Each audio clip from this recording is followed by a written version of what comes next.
Hi hello ನಮಸ್ತೆ friends, ನೀವು ನೋಡ್ತಾ ಇದ್ದಾರೆ tech world with Panika YouTube channel. Friends, ಇವತ್ತಿನ ದಿನದಲ್ಲಿ ವಿದ್ಯಾಪೋಷಕ ಸ್ಕಾಲರ್ಶಿಪ್ ಬಗ್ಗೆ ತಿಳಿಸ್ಕೊಡ್ತಾ ಇದ್ದೀನಿ. ಯಾರಿಗೆ ಅಪ್ಲಿಕೇಬಲ್ ಆಗುತ್ತೆ, ಲಾಸ್ಟ್ ಡೇಟ್ ಏನು, ಮತ್ತು ಅಪ್ಲಿಕೇಶನ್ ಯಾವ ಥರ ಸಬ್ಮಿಟ್ ಮಾಡಬೇಕು, ಎಲ್ಲ ಸಬ್ಮಿಟ್ ಮಾಡಬೇಕು, ಮತ್ತು ಯಾವ್ಯಾವ ವಿದ್ಯಾರ್ಥಿಗಳು ಬರುತ್ತೆ ಅನ್ನೋ ಸಂಪೂರ್ಣ ಮಾಹಿತಿ ತಿಳಿಸ್ಕೊಡ್ತಾ ಹೋಗ್ತೀನಿ. ತಪ್ಪು ಸ್ಕಿಪ್ ಮಾಡೋದು ಪೂರ್ತಿಯಾಗಿ ನೋಡಿ. ಹಾಗೆ ನಿಮಗೆ ಇಷ್ಟ ಆದರೆ ಒಂದು ಲೈಕು, ಶೇರು, ಸಬ್ಸ್ಕ್ರೈಬ್ ನೋಡಿ. ಫ್ರೆಂಡ್ಸ್, ಇಲ್ಲಿ 2026-27ನೇ ಸಾಲಿನಲ್ಲಿ ವಿದ್ಯಾಪೋಷಕ ಸ್ಕಾಲರ್ಶಿಪ್ ಇನ್ಫೋಸಿಸ್ ಫೌಂಡೇಶನ್ ವತಿಯಿಂದ ನಡೆಸುವಂಥ ವಿದ್ಯಾಪೋಷಕ ಸ್ಕಾಲರ್ಶಿಪ್ನ ಅಪ್ಲಿಕೇಶನ್ ಕೂಡ ಕಾಲ್ಫಾರ್ಮ್ ಆಗಿದ್ದಾವೆ. 26-27ನೇ ಸಾಲಿನ ಇಂಜಿನಿಯರಿಂಗು, ಮೆಡಿಕಲು ಮತ್ತು PUC ಫಸ್ಟ್ ಇಯರ್ನಲ್ಲಿ ಕಾಮರ್ಸ್ ಮತ್ತು ಡಿಪ್ಲೊಮಾ ಏನು ಓದ್ತಾ ಇದ್ದಾರೆ ಅಂಥ ಒಂದು ವಿದ್ಯಾರ್ಥಿಗಳಿಗೆ ಅಪ್ಲಿಕೇಶನ್ ಕೂಡ ಕಾಲ್ಫಾರ್ಮ್ ಆಗಿದ್ದಾವೆ. ಸೊ ಯಾರ್ಯಾರು ವಿದ್ಯಾರ್ಥಿಗಳು ಎಲಿಜಿಬಲ್ ಇದ್ದಾರೆ ಮತ್ತು ಚೆನ್ನಾಗಿ ಸ್ಕೋರ್ ಮಾಡಿದರೆ ಅಂಥ ಒಂದು ವಿದ್ಯಾರ್ಥಿಗಳಿಗೆ ಅಪ್ಲಿಕೇಶನ್ನ ಹಾಕೋಬೋದು.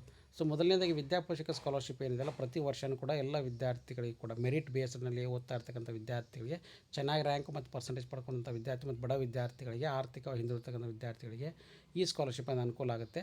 ಸೊ ಇಲ್ಲಿ ಮೊದಲನೇದಾಗಿ 26-27ನೇ ಸಾಲಿನಲ್ಲಿ ನೀವು ಸಪೋಸ್ ಏನಾದರೂ ಮೆಡಿಕಲು, ಇಂಜಿನಿಯರಿಂಗ್ ಓದ್ತಾ ಇದ್ದರೆ ಅಂಥ ಒಂದು ವಿದ್ಯಾರ್ಥಿಗಳು ಈ ಪರ್ಟಿಕ್ಯುಲರ್ ಅಪ್ಲಿಕೇಶನ್ನ ಫಾರ್ಮ್ನ ಭರ್ತಿ ಮಾಡಬೇಕು. ಭರ್ತಿ ಮಾಡೋಕ್ಕಿಂತ ಮುಂಚೆ ಏನಪ್ಪ, 2026ನೇ ಶೈಕ್ಷಣಿಕ ಸಾಲಿನಲ್ಲಿ ನೀವು PUC ಪರೀಕ್ಷೆನ ಮೊದಲನೇ ಹಂತದಲ್ಲಿ ಬರೆದಿರಬೇಕು ಮತ್ತು 80% ಹೆಚ್ಚು ಅಂಕ ಪಡ್ಕೊಂಡಿರಬೇಕು ಮತ್ತು ಇಂಜಿನಿಯರಿಂಗ್ ಮೆಡಿಕಲ್ ವಿಭಾಗ ಪ್ರವೇಶವನ್ನು ನೀವು ಪಡ್ಕೊಳ್ಳಿಕ್ಕೆ ಎಲಿಜಿಬಲ್ ಆಗಿರಬೇಕಾಗುತ್ತೆ. ಮತ್ತು CETಯಲ್ಲಿ 25,000 ರ್ಯಾಂಕಿಂತ ಕಡಿಮೆ ರ್ಯಾಂಕ್ನ ಉತ್ತೀರ್ಣರಾಗಿರಬೇಕು. ಮೆಡಿಕಲ್ ಸೇರೋ ವಿದ್ಯಾರ್ಥಿ 3,000 ರ್ಯಾಂಕಿಂತ ಕಡಿಮೆ ಮತ್ತು ಆಲ್ ಇಂಡಿಯಾ ರ್ಯಾಂಕಲ್ಲಿ 60,000ಕ್ಕಿಂತ ಕಡಿಮೆ ರ್ಯಾಂಕಿಂಗ್ನೊಂದಿಗೆ ಉತ್ತೀರ್ಣರಾಗಿರಬೇಕು. ಮತ್ತು ಮಾಸಿಕ ವರಮಾನ ನಿಮ್ಮ ತಂದೆ ತಾಯಿದು 15,000 ರೂಪಾಯಿಗಿಂತ ಕಡಿಮೆ ಇರಬೇಕು, ತಿಂಗಳ 15,000ಕ್ಕಿಂತ ಕಡಿಮೆ. ಮತ್ತು ಅದರ ಜೊತೆ ಈ ಅರ್ಜಿನ ಎಲ್ಲ ಅಗತ್ಯ ಮಾಹಿತಿ ಭರ್ತಿ ಮಾಡಿ ಏನಪ್ಪ ಅಂದರೆ 30ನೇ ಜುಲೈ 2026 ಅರ್ಜಿನ ಭರ್ತಿ ಮಾಡಿ ಸಬ್ಮಿಟ್ ಮಾಡಬೇಕು.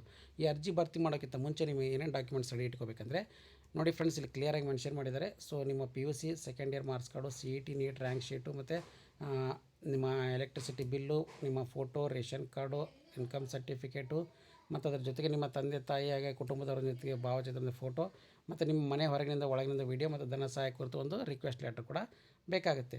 ಸೊ ಇವನ್ನೆಲ್ಲ ರೆಡಿ ಮಾಡಿ ಇಟ್ಕೊಂಡು ನಂತರ ನೀವೇನಂದರೆ ಅಪ್ಲಿಕೇಶನ್ ಕೂಡ ಪ್ರೊಸೆಸ್ ಮಾಡಿ ನೆಕ್ಸ್ಟ್ ನೀವು ಅಪ್ಲಿಕೇಶನ್ನ ಸಬ್ಮಿಟ್ ಮಾಡ್ಬೋದು. ಒಂದು ವೇಳೆ ನೀವೇನಾದರೂ ಕಾಮರ್ಸಾಗಿ ಡಿಪ್ಲೊಮಾ ಓದ್ತಾ ಇದ್ದರೆ ಅಂಥ ಒಂದು ವಿದ್ಯಾರ್ಥಿಗಳು ಏನಪ್ಪ ಅಂದರೆ ಅವ್ರಿಗೆ ಕಂಡೀಷನ್ಸ್ ಕೊಟ್ಟಿದ್ದಾರೆ. ಏನಪ್ಪ ಅಂದರೆ ನೀವು 25-26ನೇ ಸಾರಿ SSLCಯಲ್ಲಿ ಫಸ್ಟ್ ಅಟೆಂಪ್ಟ್ನಲ್ಲಿ 80% ಜಾಸ್ತಿ ಅಂಕ ಪಡ್ಕೊಂಡಿರಬೇಕು. ಕುಟುಂಬದ ವಾರ್ಷಿಕ ವರಮಾನ ಇಯರ್ಲಿ 1,20,000 ರೂಪಾಯಿ ಕಡಿಮೆ ಇರಬೇಕು.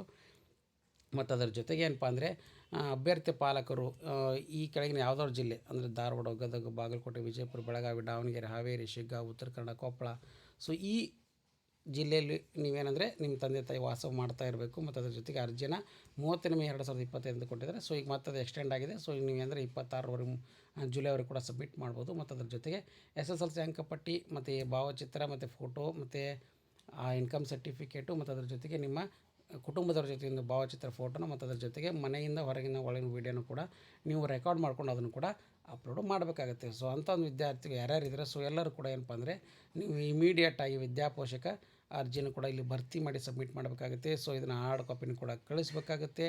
ಸೊ ಹಾಗಾಗಿ ಇದೊಂದು ಬಿಗ್ ಅಪ್ಡೇಟ್ ಅಂತಲೇ ತಿಳಿಸ್ಕೊಡ್ತೀನಿ. ಸಾಕಷ್ಟು ಜನ ವಿದ್ಯಾರ್ಥಿಗಳು ಕೂಡ ಕೇಳ್ತಾಯಿದ್ರು, ಸರ್ ನಾವು ಯಾವ ಥರ ಅರ್ಜಿನ ಸಲ್ಲಿಸಬೇಕು ಏನು ಅಂತ.